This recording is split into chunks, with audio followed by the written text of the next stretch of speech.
Astaghfirullah. Bismillahirrahmanirrahim. Assalamualaikum warahmatullahi wabarakatuh. Alhamdulillah wassalatu wassalamu ala Rasulillah wa ala alihi wa sahbihi wa mawala wa la hawla wa la quwwata illa billahi wa ba'du. Alhamdulillah, segala puja dan puji hanya milik Allah subhanahu wa ta'ala. Salawat dan juga salam kita hadiahkan kepada Rasul kita Nabi besar Muhammad sallallahu alaihi wa ala alihi wasallam. Kita lanjutkan kembali kajian kita, masih membahas kitab Al-Jami', dan kita masuk pada hadis yang ke-8.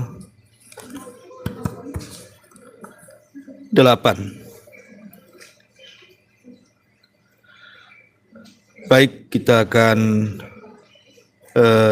bahas Afan nih mati kayaknya.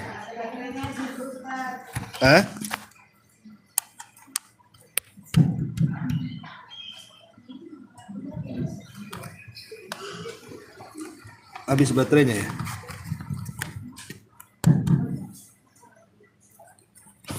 Tes.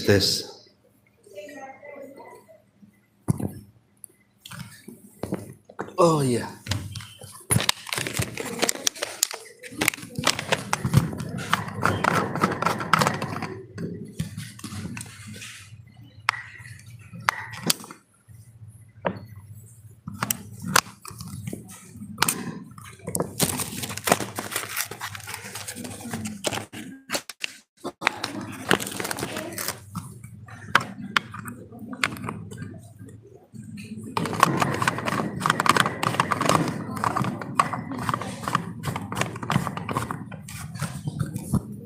Ya,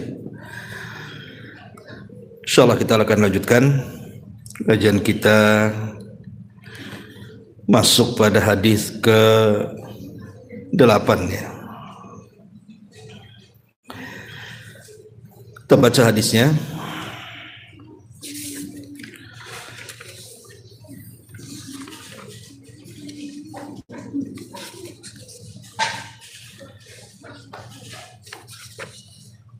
Dari sahabat Ibnu Mas'ud,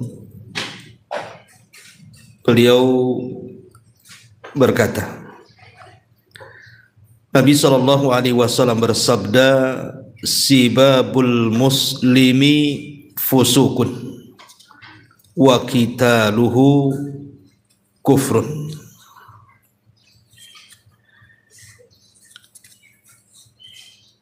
Mencela seorang muslim adalah perbuatan fasik, sedangkan memeranginya adalah kekufuran.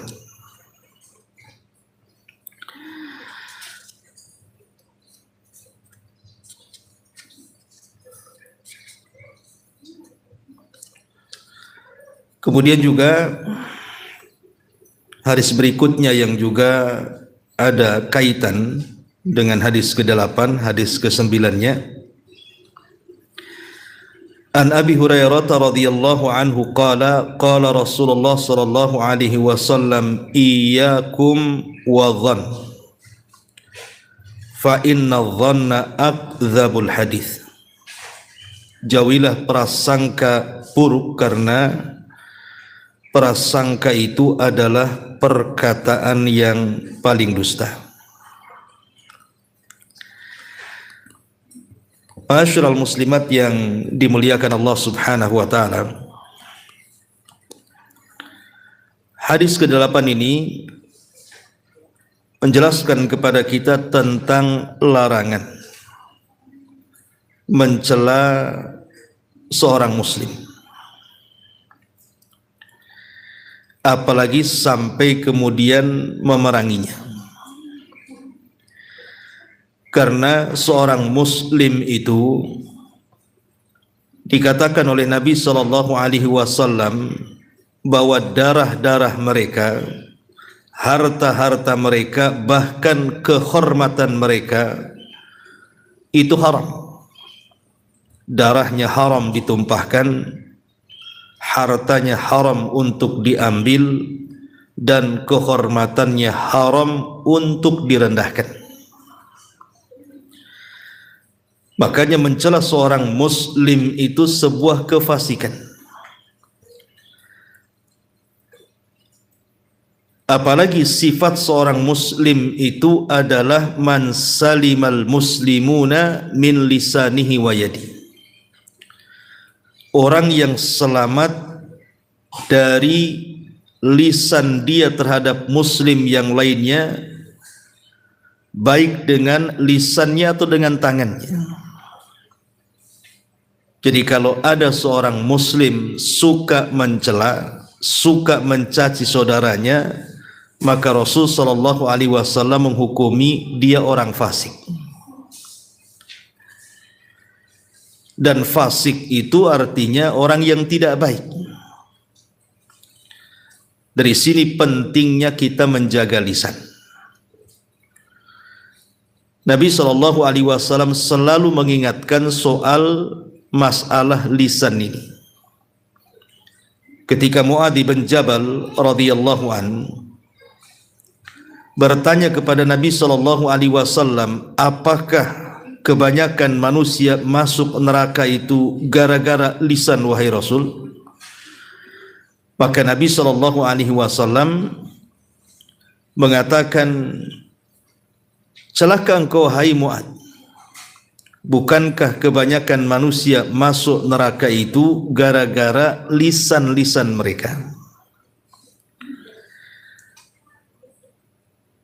Makanya karena bahayanya lisan ini, Nabi SAW mengingatkan kita agar jangan suka mencela, karena seorang muslim itu bukan pencela. Kalau saja mencela itu sebuah kefasikan, maka kalau sampai memeranginya, apalagi sampai membunuhnya, maka itu bisa merupakan kekufuran. Karena ada orang-orang yang menyerang kaum muslimin, mengatasnamakan Islam, seperti umpamanya orang-orang yang terdeteksi pemahamannya pemahaman khawarij, ataupun bahasa kita terkena pemahaman teroris. Terkadang ketika mereka kemudian melakukan aksi-aksi, itu sasarannya bukan hanya orang kafir, tapi orang-orang Islam pun menjadi korbannya. Celakanya, mereka menganggap di luar kelompoknya itu bukan muslim. Lah Nabi SAW mengingatkan, wa qitaluhu kufrun. Ingat, memerangi seorang muslim itu sebuah kekufuran. Maka dari dua perkara yang disebutkan Nabi SAW, sibabul muslimi fusukun wa qitaluhu kufrun, bahwa mencela seorang muslim itu kefasikan dan memeranginya kekufuran. Dari sini kita tahu tentang harga seorang muslim. Maka tidak boleh seseorang menyakiti hati saudaranya. Lah kemudian hadis yang ke-9 ini yang menarik kita bahas, tentang berburuk sangka kepada seorang muslim.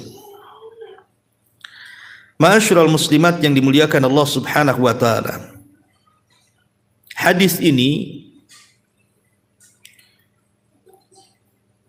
ada lanjutannya, di mana Nabi sallallahu alaihi wasallam mengatakan, iyyakum wadh-dhann.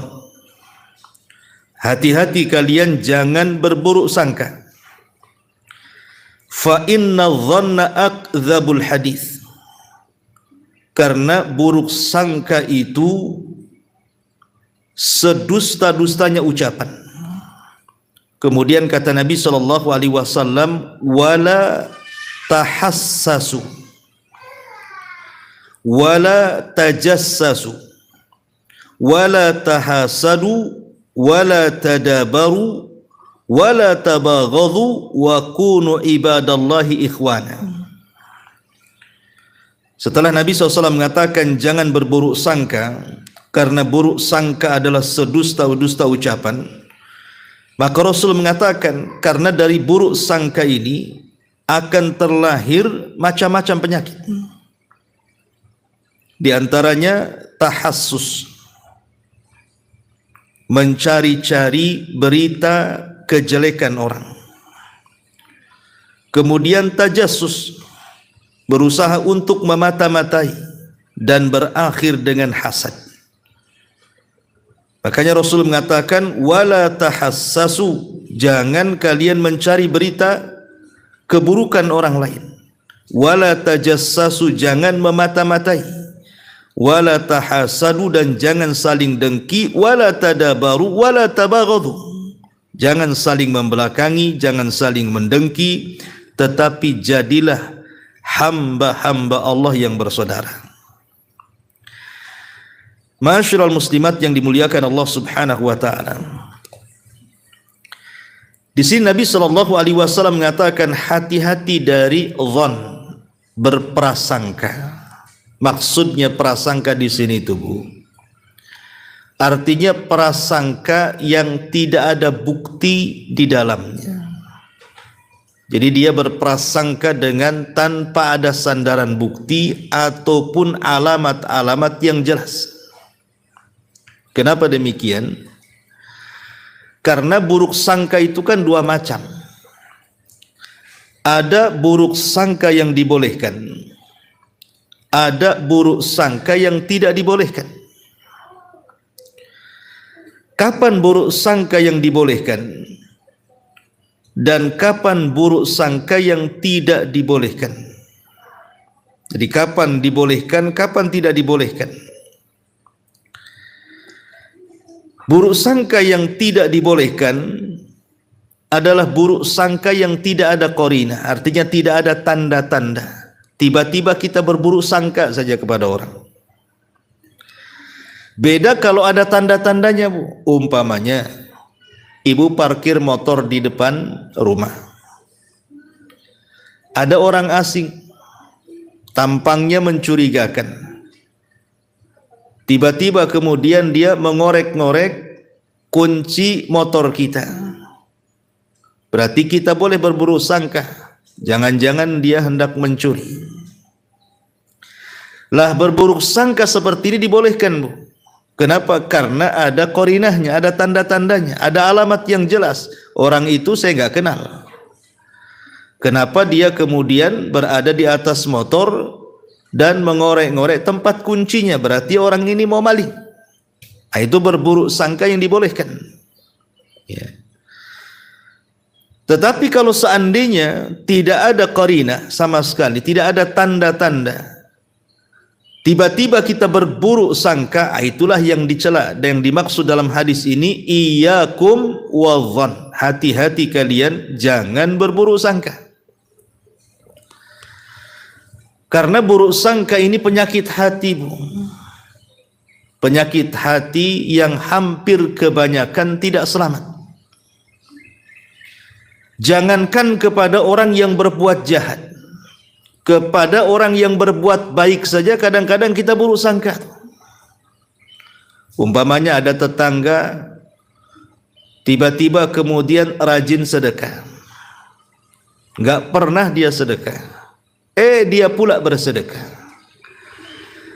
Terkadang kita ini kemudian berburuk sangka, oh jangan-jangan dia mau ria saja, jangan-jangan mau pamer saja, tumben nggak pernah sedekah kok dia sedekah.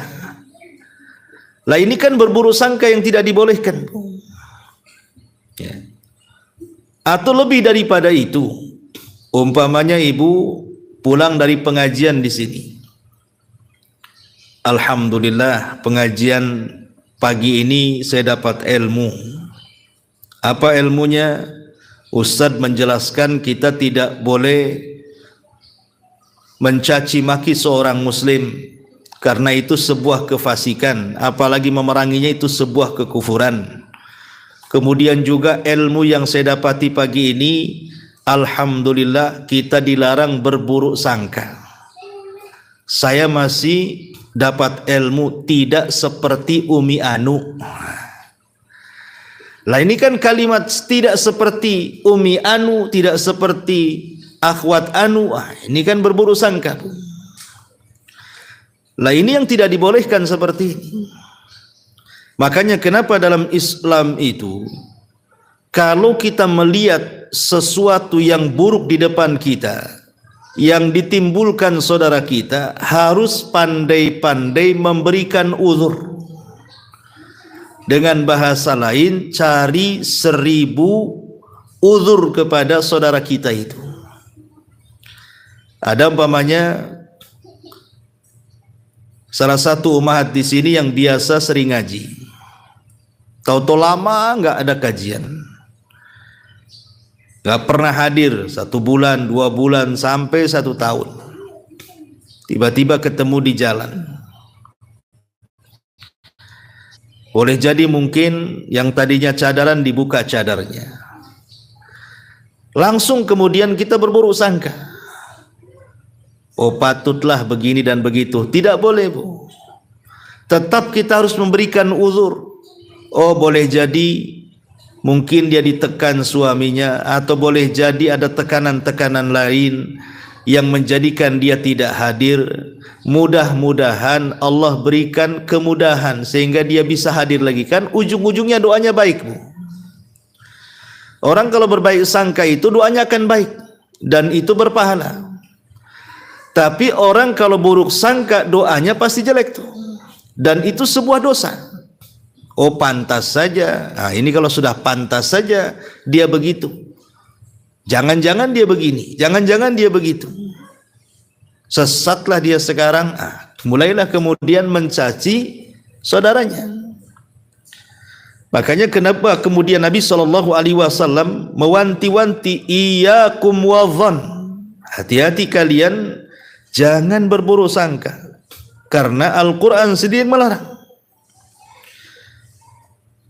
Allah Subhanahu wa taala mengatakan, ya ayyuhalladzina amanu ijtanibu katsiran minadh-dhann. Hai orang-orang yang beriman, jauhilah kebanyakan berprasangka itu. Kenapa? Karena Allah mengatakan inna ba'dadh-dhanni itsmun. Karena berprasangka itu umumnya adalah perbuatan dosa. Kenapa kemudian Allah Subhanahu wa taala mengatakan prasangka itu asalnya adalah dosa? Karena akan mengantarkan kepada perkara. Pertama, tajassus tadi. Dari berburuk sangka ini mulailah dia mencari-cari kesalahan orang. Dari mencari-cari kesalahan orang jatuh ke yang kedua. Apa itu? Ghibah. Awalnya buruk sangka, tengah-tengahnya mencari-cari kesalahan, ujung-ujungnya ghibah, Bu. Makanya ayat ini mengatakan wala tajassasu sampai kepada wala yaghtab ba'dukum ba'dha. Lainlah kenapa kemudian Nabi SAW sangat melarang berburuk sangka. Karena kalau orang sudah buruk sangka, contoh umpamanya ada tetangga tiba-tiba renovasi rumah, beli kendaraan bagus, mulai berburuk sangka tuh. Saya tahu kok suaminya itu kerjanya apa, mana bisa dia renovasi rumah, mana bisa dia membeli mobil bagus. Jangan-jangan. Nah, mulai kemudian dia mencari-cari. Saya pengen tahu itu uangnya dari mana tuh. Jangan-jangan pasang togel pula. Dari situ kemudian ghibah. Ajak tetangganya, itu si Anu kok bisa bongkar rumahnya, bisa renovasi, bisa ini. Ujung-ujungnya ghibah, Bu. Makanya kenapa ada perkataan yang bagus sekali dari sahabat Abdullah ibn Mas'ud radhiyallahu anhu. Apa kata beliau? Ma yazalul masruq minhu yatadhanna hatta yasira a'zam min asari. Terus menerus seseorang dicuri darinya sesuatu barang, berprasangka buruk sampai ia lebih parah dibandingkan orang yang mencurinya. Jadi umpamanya nih, ibu kecurian uang di rumah, atau mungkin barang-barang berharga lah di rumah. Tidak ada CCTV, tidak ada orang yang lihat. Mulai kemudian otak ibu berputar-putar tuh. Ini siapa nih pencuri ini? Mulai kemudian berprasangka kepada tetangganya. Jangan-jangan tetangga nih waktu rumah terbuka dia masuk, saya tak tahu, karena yang paling tahu kondisi rumah itu adalah orang sebelah. Atau mungkin ke saudaranya, jangan-jangan saudaranya, karena yang tahu rumah ini seluk-beluknya hanya si dia. Ya. Mulai akhirnya kemudian seseorang berburuk sangka. Dari buruk sangka inilah mulai kemudian akhirnya seseorang kemudian menggibah. Lah, dosa buruk sangka, dosa kemudian menggibah, dosa kemudian menghina, itu lebih besar daripada orang yang mencuri itu. Masuk aja Bu, nggak apa-apa. Waalaikumsalam. Ibu masuk aja. Gak apa-apa, masuk aja. Nggak apa-apa, masuk aja ke sini Bu. Sama ibu-ibu di apa? Di belakang sini Bu, ini ada ada jamaah mau masuk, mau yang dengerin. Masuk aja. Ya. Jadi di sini lihat perkataan Abdullah ibn Mas'ud radhiyallahu an. Jadi orang yang dicuri barangnya terkadang lebih besar dosanya dibandingkan orang yang mencuri itu. Mencuri itu sudah dosa, Bu. Harusnya kan jangan kita berburuk sangka, harusnya berbaik sangka. Ini siapa ya yang mengambil harta saya ini? Jangan langsung menuduh siapa-siapa, Bu. Tetapi ibu harus cari bukti dulu. Sebab kalau tidak cari bukti, kemudian langsung berburuk sangka, menuduh tetangganya, menuduh saudaranya, maka tuduhan-tuduhan yang berakhir kepada ghibah dan mencari-cari keburukan itu lebih parah dibandingkan sang pencurinya.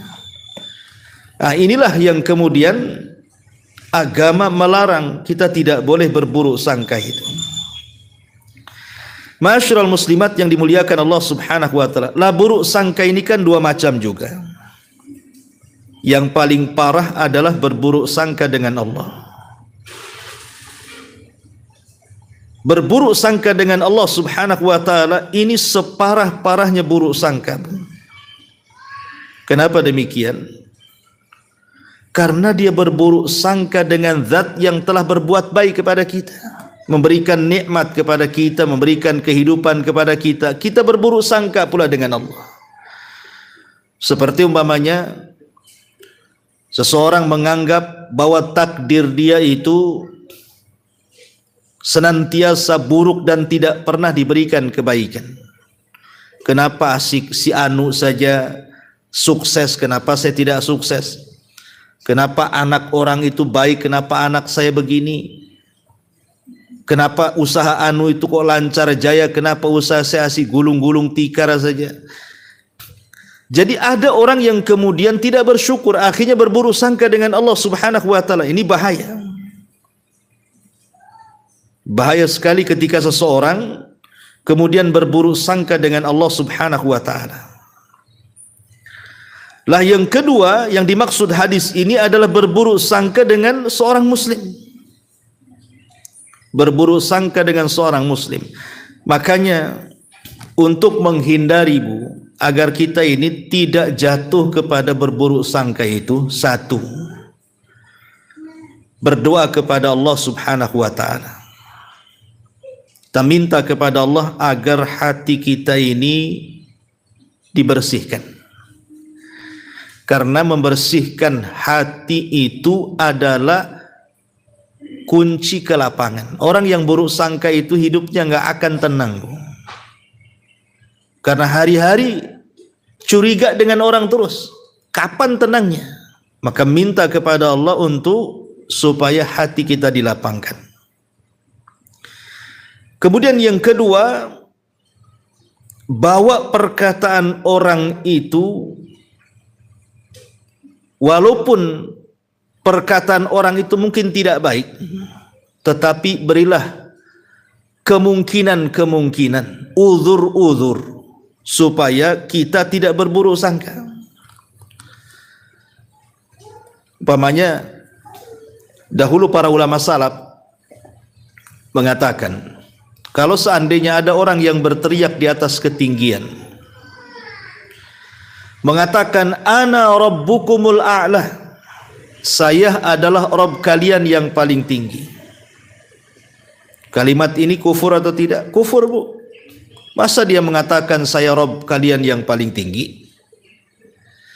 Tapi kata ulama salaf, jangan langsung kemudian kita kafirkan orang itu. Oh, kafir orang itu. Masa ngomong saya Rabb kalian yang paling tinggi? Ini si Fir'aun yang ngomong begitu. Nggak boleh, Bu, kita langsung memponis atau berburuk sangka dengan orang yang mengatakan seperti itu. Tapi katakan, oh mungkin dia lagi baca ayat. Kan ada ayatnya. Perkataan Fir'aun, wa qala inni rabbukumul a'la. Ana rabbukumul a'la, kata Fir'aun. Oh, dia lagi baca ayat umpamanya. Jadi kita berbaik sangka dulu sama dia. Dia sedang tidak mengaku Tuhan, dia sedang baca ayat. Nah, contohnya seperti itu.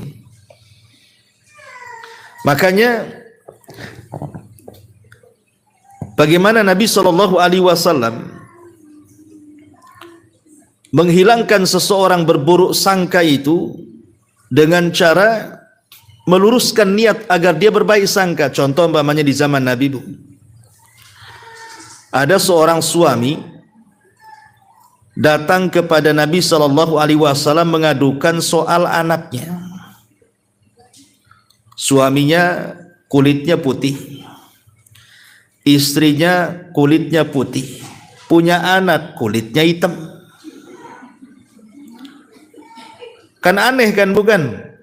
Ibu putih nih kulitnya, kemudian bapak juga putih, kenapa pula jadi celeng anaknya? Jadi akhirnya kemudian si suami ini mengadu kepada Nabi, mulai buruk sangka sama istrinya tuh. Jangan-jangan istri saya selingkuh nih. Jangan-jangan anak tetangga pula tuh yang celeng tuh. Karena kebetulan tetangga pula suaminya hitam umpamanya. Jadi orang ini kan datang kepada Nabi, Rasul gimana ini? Saya putih, istri saya putih, kenapa anak saya hitam? Jadi Nabi SAW ini ingin meluruskan supaya si suami jangan buruk sangka dengan istri, karena tidak boleh langsung menuduh tanpa ada saksi, tanpa ada bukti. Menuduh wanita baik-baik berzina itu dosa besar. Sehingga Nabi SAW mempermisalkan dengan unta. Kata Nabi SAW, kamu punya unta? Iya. Ada enggak anak-anak unta yang kau miliki berbeda warna dengan induk-induk untanya? Kata orang ini, ada. Boleh jadi anakmu yang hitam itu keturunan moyangmu. Mungkin kakekmu keberapa orang negro. Ini turunannya. Jadi Nabi SAW berusaha supaya orang itu tidak buruk sangka. Lah Rasul membawa perkataan orang itu dengan ada kemungkinan-kemungkinan. Makanya kalau ibu ini punya kawan yang tadinya jarang marah-marah, tiba-tiba kok emosian, ibu jangan langsung menuduh macam-macam. Boleh jadi mungkin dia lagi masalah dengan suaminya. Boleh jadi dia habis salah minum obat, ya, atau apalah kan begitu, Bu, ya. Jadi kita harus memberikan banyak uzur supaya jangan berburuk sangka. Ini yang kedua, ini penting. Jadi bawa ucapan manusia itu kepada hal-hal yang ada kemungkinan-kemungkinan yang kita tidak tahu, supaya jangan buruk sangka. Ya. Pokoknya berikan uzur yang banyak. Kemudian juga istihzaru afati su'idzan. Coba kita berfikir tentang bahaya orang berburuk sangka, supaya jangan buruk sangka. Bahwa buruk sangka itu akan mengantarkan kepada mencari-cari aib saudaranya. Dan ingat, mencari-cari aib saudaranya, Allah akan cari aibnya juga. Makanya kata ulama, Bu, kalau ibu sedang memandikan mayat, qadarullah mungkin mayat ini adalah cacatnya, ada aibnya. Boleh jadi mungkin bau yang bersangatan, ibu tutup aibnya. Jangan pula ibu ceritakan seumur-umur saya jadi memandikan mayat, tidak pernah sebau mayat ini katanya. Nggak boleh, harus tutup aibnya. Kenapa? Karena kita juga akan mati. Boleh jadi ketika kita mengumbar aib saudaranya yang kita mandikan jenazahnya, kemudian kita juga Allah takdirkan meninggal dunia, Allah buat bau badan kita, maka bisa terjadi kemudian kita pun dicibir orang. Itulah dalam kaidah kama tadinu tudan namanya. Sebagaimana engkau memperlakukan orang seperti itu, maka Allah pun akan membuat hal yang sama dengan engkau. Makanya penting seseorang itu menghadirkan tentang bahaya buruk sangka yang akan mengantarkan kepada mencari-cari aib orang atau sampai kepada tingkat ghibah, supaya jangan buruk sangka. Kemudian juga yang keempat, inzalu nafsi manzilatal ghair. Posisikan ibu, kalau kedudukan ibu itu sama dengan orang yang kita buruk sangkai. Seandainya umpamanya orang yang ibu buruk sangka itu mendengar bahwa ibu berburuk sangka kepadanya, kan tak suka. Lah begitu juga kalau ada orang berburuk sangka kepada kita, kita juga nggak suka. Lah itulah hakikat daripada persaudaraan yang Rasul katakan, la yu'minu ahadukum hatta yuhibba li akhi ma yuhibbu li nafsi. Tidak sempurna iman seseorang sampai dia mencintai saudaranya sebagaimana dia mencintai dirinya sendiri. Sebagaimana orang suka kalau kita berbaik sangka, maka kita pun suka ketika orang berbaik sangka dengan kita. Atau sebagaimana orang tidak suka kita berburuk sangka, kita juga tidak suka kalau ada orang berburuk sangka dengan kita. Maka posisikan kita itu layaknya orang lain. Kemudian yang terakhir, hindari menghukumi orang berdasarkan niat. Hindari ya menghukumi orang berdasarkan hanya niat saja. Ada orang lewat di depan kita, orang asing, ya, kok nggak pernah nampak orang ini, kok jangan-jangan dia mau curi tuh.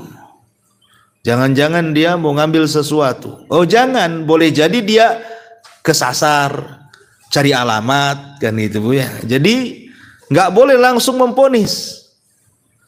Lah ini perkara-perkara seperti ini yang harus dipahami, bahwa berburuk sangka itu bisa dihindari dengan perkara-perkara ini. Karena banyak bahaya yang ditimbulkan berburuk sangka itu. Pertama, buruk sangka itu melahirkan akhlak yang buruk. Yang kedua, biasanya kedengkian dan permusuhan itu juga diawali dari buruk sangka dulu tuh. Kemudian yang ketiga, biasanya dari buruk sangka itu mencari-cari aib saudaranya, yang berujung kepada gibah tadi. Bahkan yang lebih daripada itu, kata para ulama, sebab banyaknya persoalan, pertengkaran, permusuhan, baik di tingkat keluarga atau masyarakat, itu berawal dari buruk sangka. Contoh, ketika umpamanya ibu nelpon suami, nggak diangkat-angkat, udah 100 kali telepon, tadi angkat-angkat, ya, mulai ibu berburu sangka, jangan-jangan nih, jangan-jangan suami saya kesana kesini nih. Lah, ketika kemudian kita mengawali dengan berburuk sangka, datang suami, oh ibu langsung marah-marah kan? Kenapa kau tak angkat? Dari mana kamu? Sama siapa? Kok dari jam segini baru balik? Pamannya kan?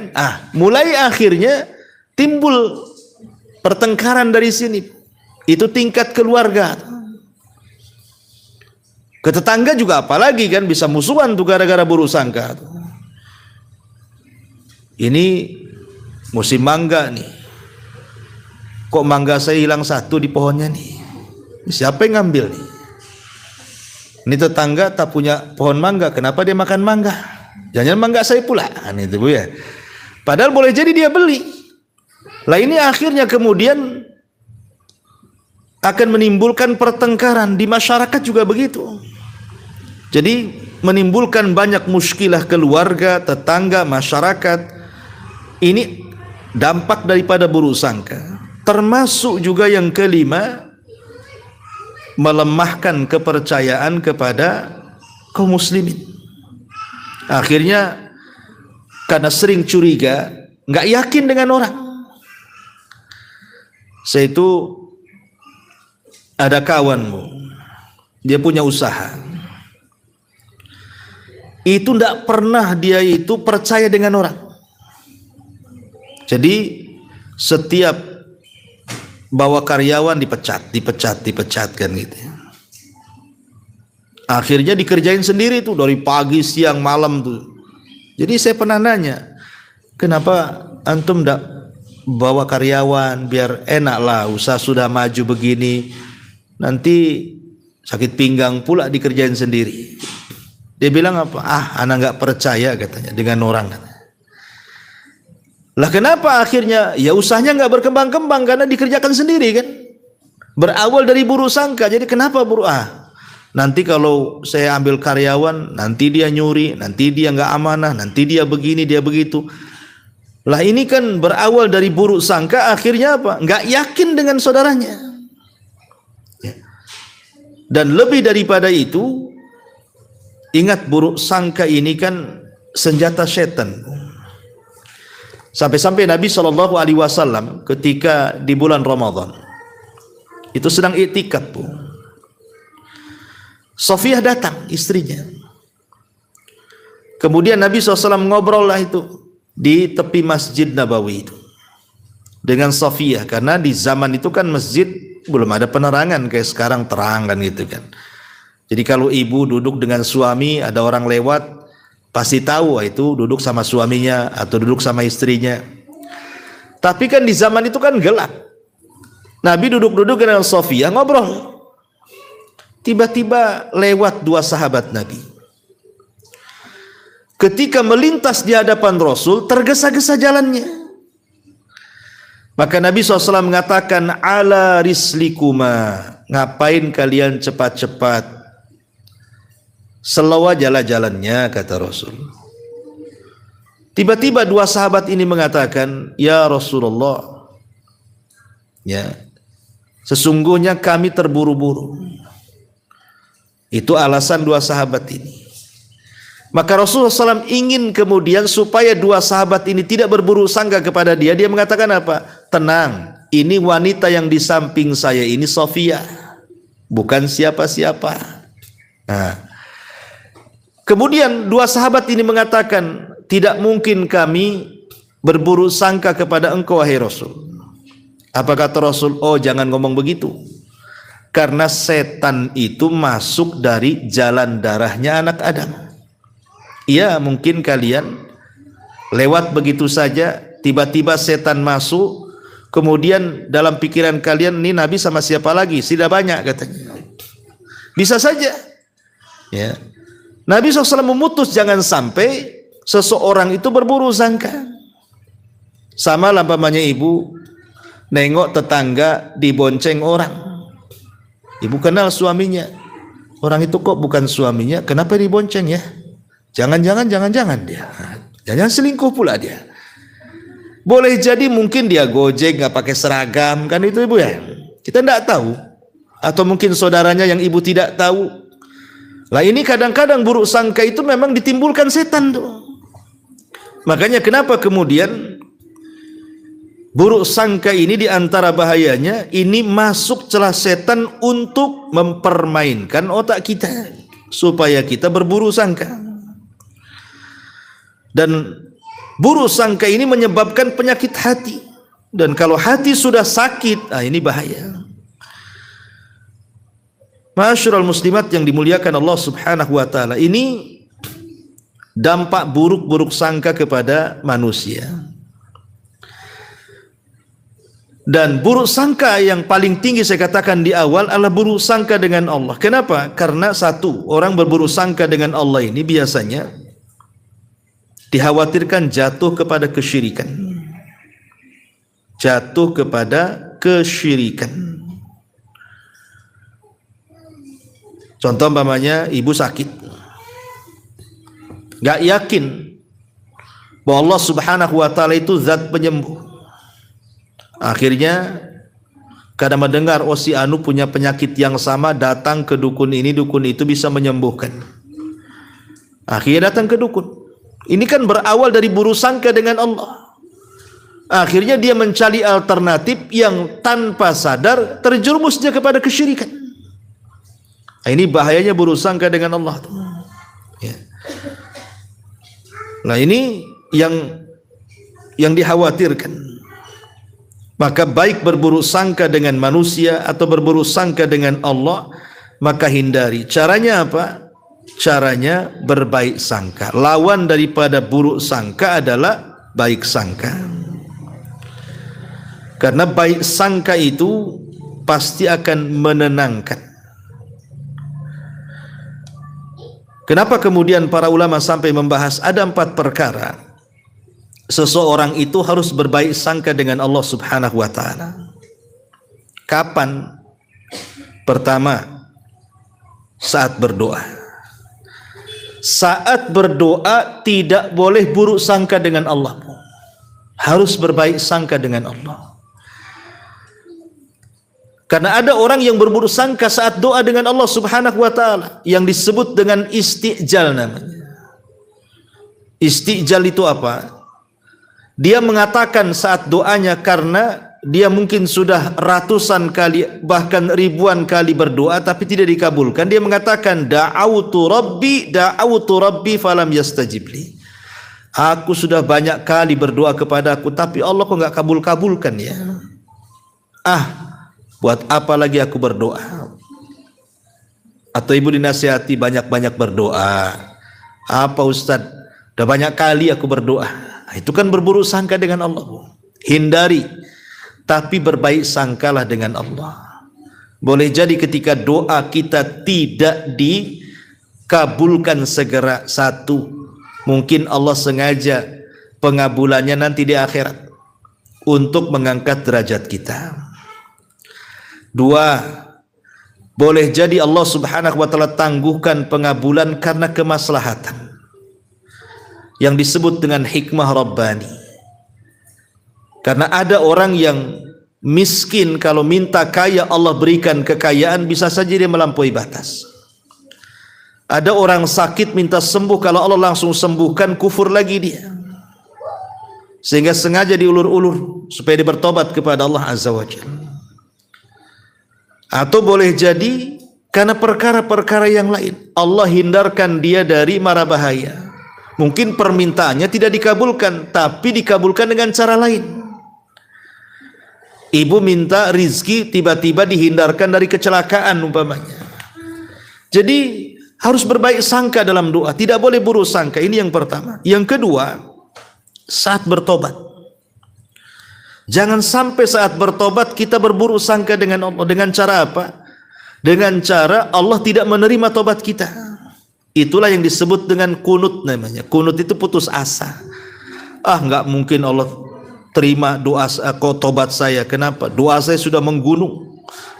Dosa saya sudah menggunung, dosa saya sudah melangit, membumbung ke awan sana. Enggak mungkin Allah akan terima tobat saya. Ini justru dosa yang ibu lakukan tidak lebih parah dibandingkan ibu putus asa. Karena putus asa itu lebih besar dosanya dibandingkan dosa yang ibu lakukan. Itu berawal dari buruk sangka dengan Allah. Tidak boleh orang berburuk sangka dengan Allah saat bertobat itu, tapi harus berbaik sangka dengan menanamkan bahwa Allah Subhanahu wa ta'ala Rahim. Allah itu Ghafur. Allah itu penuh dengan kasih sayang dengan hambanya. Jangan sampai berputus asa, karena ada orang yang berputus asa. Enggak mungkin orang seperti saya diterima tobatnya Ustaz. Dosa saya sudah banyak ke sana kemari. Makanya di zaman Nabi SAW ada kakek-kakek usianya sudah 100 tahun lebih.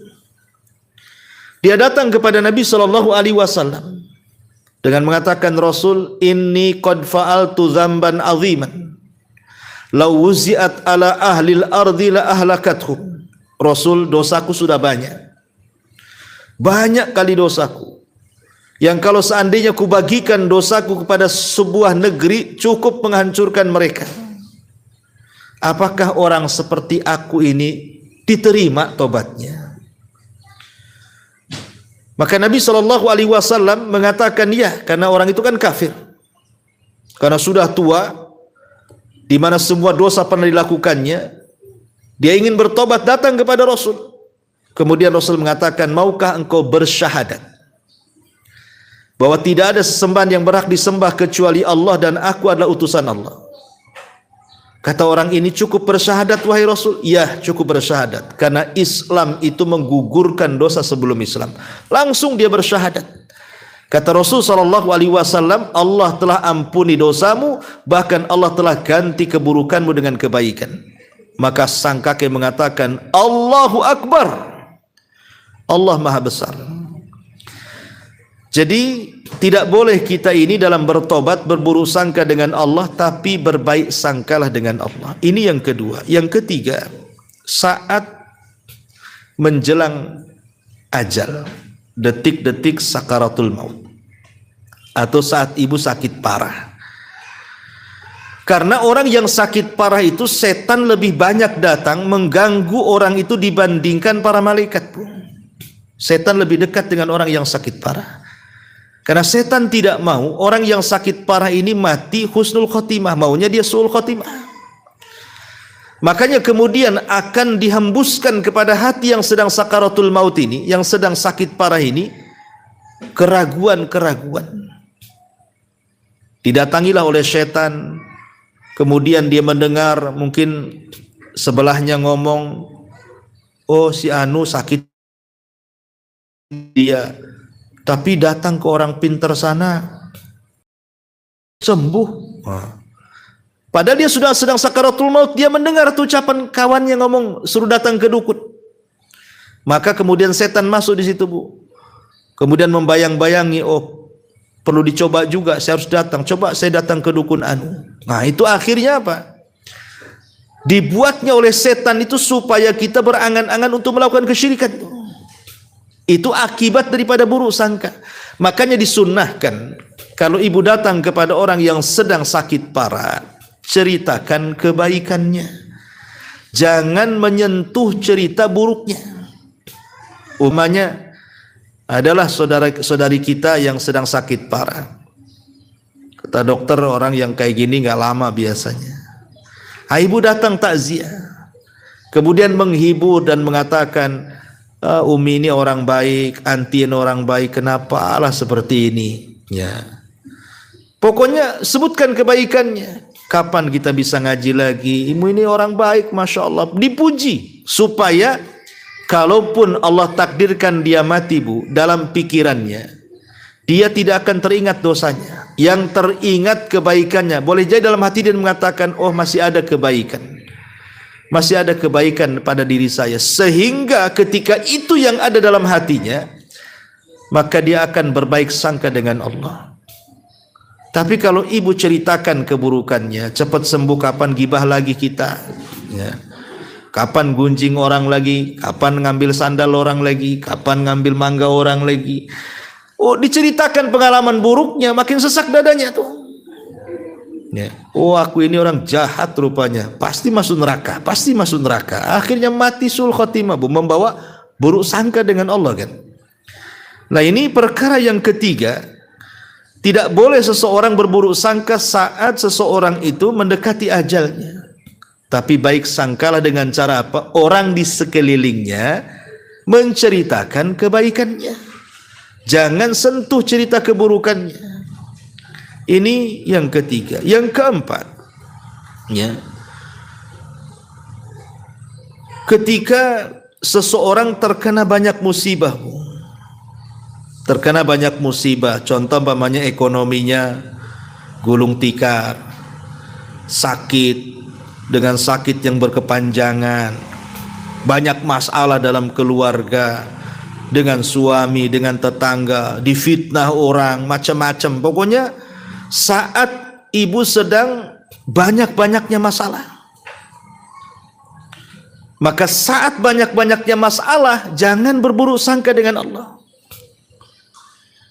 Makanya kenapa disebutkan dalam hadis itu, barang siapa yang nazalat bihi faqah, maksudnya kesulitan menimpa dia, fa'angzalaha billah, dia pun betul-betul menyangka bahwa ujian ini baik untuk dia karena datang dari Allah. Apa yang terjadi? Yushikullahu lahu birizkin ajil aw ajil, maka hampir-hampir Allah akan berikan rizki yang segera atau mungkin yang akan ditangguhkan. Jadi saat ibu sedang kalut banyak masalah, maka serahkan semua masalah itu kepada Allah. Bukankah yang membuat masalah Allah, yang akan mengangkat masalah juga Allah? Seberat apapun masalah, sandarkan kepada Allah, minta agar Allah ikut campur menyelesaikannya. Karena sebesar apapun masalah, kalau Allah ikut campur menyelesaikannya, pasti Allah akan uraikan tuh masalahnya. Tapi sekecil apapun masalah, kalau kita sudah berburuk sangka dengan Allah, sehingga Allah tidak menolong kita, tidak akan ada penyelesaiannya. Makanya dalam kondisi-kondisi banyak masalah, ya, banyak sekali masalah, maka berbaik sangkalah dengan Allah Subhanahu wa taala, jangan berburuk sangka kepada Allah Subhanahu wa taala. Ma'asyiral muslimat yang dimuliakan Allah Subhanahu wa taala. Lalu ada enggak ciri-ciri orang yang suka buruk sangka itu? Ada yang mengatakan bahwa di antara ciri orang yang buruk sangka itu, pertama, orang yang tidak secara langsung mengetahui atau melihat sebuah fakta, dan biasanya orang ini hanya mengetahui dari mendengar kata orang. Orang yang suka buruk sangka itu hanya menyandarkan apa kata orang. Harusnya kan kita tidak boleh menerima berita begitu saja bulat-bulat tuh. Tetangga cerita kepada tetangganya yang lain, anu si ini si itu begini begono dan begitu seterusnya. Enggak boleh ibu langsung telan, kan? Harus ada tabayun, tasabut namanya. Sebab kalau tidak ada tabayun, ibu langsung buruk sangka. Oh iya, baru tahu saya. Coba kalau anti tidak cerita, tidak tahu si anu kayak begitu. Padahal ibu belum pernah meneliti apakah betul ataukah salah berita itu, kan? Langsung main ponis saja. Nah, ini ciri-ciri orang buruk sangka, ibu. Makanya kenapa Rasul mengatakan kafa bil mar'i itsman an yuhadditsa bi kulli masami. Cukuplah seseorang itu berbuat dosa ketika menceritakan apa yang didengarnya saja. Tapi harus ada tabayun. Yang kedua, sebelum menyatakan pikiran atau mungkin sebuah pendapat, terkadang seseorang itu sudah buruk sangka dulu tuh, ya. Ada orang yang seperti itu. Jadi sebelum menyatakan pikiran ataupun pendapat, orang yang buruk sangka telah memiliki anggapan yang buruk dulu kepada orang. Nah, ini juga jangan sampai ketika kita ini bicara didasari dengan buruk sangka. Kemudian juga yang ketiga, biasanya dia bercermin kepada masalah dirinya. Mungkin dia pernah punya pengalaman, ya, punya pengalaman entah musibah, entah dicopet, entah diapa begitu kan. Kemudian menyamakan pengalaman kepada orang. Dulu saya di perumahan ini ada orang yang lalu lalang kayak gitu tuh. Tahu-tahu tong sampah saya hilang di gondol dia. Sekarang ibu sudah pindah rumah ke perumahan lain. Ada orang yang lalu lalang juga. Aku diteteni terus, diliatin terus. Jangan-jangan nanti ngambil apa. Itu namanya melihat ke pengalaman. Nggak boleh, ya. Karena kan di perumahan ibu yang lama dengan di perumahan ibu yang baru kan kondisi lingkungannya juga berbeda. Mungkin dulu kurang pengamanannya, di sini ketat pengamanannya, dan begitu seterusnya. Jadi tidak boleh kemudian seseorang itu bercermin kepada pengalaman dia sehingga akhirnya dia berburuk sangka. Nah, ini juga di antara hal-hal yang harus dipahami tentang buruk sangka. Wallahu a'lam bishawab. Saya kira cukup ya sampai di sini, Bu. Nggak ada pertanyaan nih kayaknya karena sudah jam 9.41. Saya harus ngisi kajian di tempat lain, Bu. Takut telat. Sebelumnya saya minta maaf karena beberapa minggu setelah Idul Fitri memang kondisi badan kurang fit, jadi baru bisa diisi sekarang kajiannya. Mudah-mudahan ada manfaatnya. Kita tutup dengan doa kafaratul majlis. Subhanaka bihamdika asyhadu an la ilaha illa anta astaghfiruka wa atubu ilaik. Allahu ta'ala alam. Assalamualaikum warahmatullahi wabarakatuh.